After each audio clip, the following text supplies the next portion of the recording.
Think of the great empires of the ancient world. You probably picture massive stone structures, towering statues, or sprawling ruined cities. But the group that conquered the Indian subcontinent and laid the foundation for a culture with over 1 billion modern followers took a completely different approach. Unlike the Indus Valley civilization before them, who left behind extensive brick cities and stone walls, this subsequent massive empire left behind exactly 0 pyramids, 0 statues, and 0 stone cities. They vanished without leaving a single piece of physical, archaeological evidence. They were nomadic cattle herders known as the Aryans. Around 2000 BCE, they began migrating out of the Caspian Sea region in search of new pastures, eventually pushing their way into the Indian subcontinent. When they arrived, they clashed violently with the local populations. The Aryans overpowered the indigenous Dravidian people, pushing them farther south, and claimed the fertile lands along the Indus River for themselves. Because they built almost nothing out of durable materials, we can't dig up their history with shovels and brushes. To understand how they lived, we have to reconstruct their world from a completely invisible blueprint. That blueprint exists entirely in their words. The complete historical record of the Aryan conquerors survives exclusively in their sacred texts, known as the Vedas. The literal translation of the Sanskrit word Veda is knowledge. These verses were passed down orally before being written, and they contain a vast chronological record documenting exactly how this society evolved. When you read them in order, the texts reveal a society actively rewriting its own rules of survival, split clearly into 2 distinct eras. During the early Vedic period, the Aryans lived in distinct tribal groups called janas.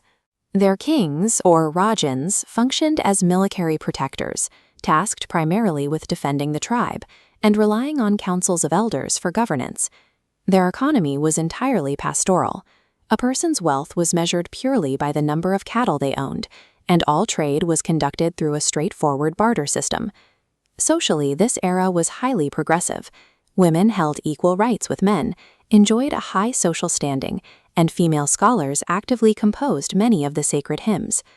They organized their society into 4 broad classes, known as the Varna system. Originally, this was a fluid, purely profession-based classification.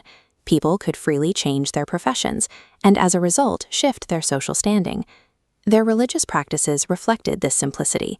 They worshipped personified elements of nature, like wind, fire, and rain, using straightforward rituals, without any expensive idols or elaborate temples. This lack of strict hierarchy was an intentional survival mechanism. A nomadic society constantly on the move needed flexibility, not rigid rules, to stay alive. Eventually, the tribes expanded deep into the Indian subcontinent. They conquered massive tracts of land, settled into permanent cities, and consolidated into mega-kingdoms ruled by hereditary emperors with grand titles. As they settled, social flexibility vanished.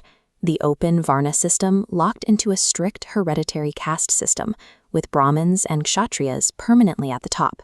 This engineered structure concentrated elite power, firmly restricting the working classes to inescapable lower tiers. Women's rights suffered a severe decline alongside this shift. Polygamy became common among the upper classes, and new mandates required women to live exclusively under the strict protection and authority of their fathers, husbands, or sons. The economy rapidly matured. Agriculture expanded, sea trade grew, and they introduced standardized gold pieces known as nishka, turning commerce into a complex tool for accumulating massive wealth. Religion shifted away from accessible nature reverence. It transformed into an exclusive system of expensive rituals, physical idol worship, and strict dogma. New major deities, like the Hindu Trinity, emerged, while occult practices and black magic found their way into mainstream use. The acquisition of abundant land and wealth forced the Aryans to invent an oppressive social architecture. To manage a massive new population, they built a system of total control. This diagram shows the complex geometric calculations used by early Vedic astronomers. Despite their rigid social structures, they made significant leaps in high science, accurately calculating the physical distances between the Earth, the Moon, and the Sun. They institutionalized this knowledge by building some of the world's earliest universities, like Takshashila. Scholars there achieved major breakthroughs in mathematics, metallurgy, and complex herbal medicine. They applied this same analytical rigor to human behavior, dividing a person's life into 4 strict stages, or ashramas. Your path was codified from your early years as a student all the way to your final days as a wandering ascetic. At the same time, they formalized the philosophical concepts that would define the region forever: the idea of duty through dharma, consequence through karma, and the soul's ultimate release from rebirth, known as moksha. These scientific rules and philosophical doctrines merged together perfectly. They created a comprehensive societal operating system that governed both the physical actions and the spiritual beliefs of the entire population. To ensure this massive operating system survived, they inculcated their sociological rules into popular culture. This illustrated manuscript shows characters from the vast epic narratives, like the Ramayana and the Mahabharata, which distributed their laws through storytelling. The Indus Valley civilization built sprawling cities out of brick, and today those cities are just silent ruins. The Vedic civilization built nothing out of stone, but their social hierarchies, their philosophies, and their words are still actively shaping the lives of over 1 billion people today.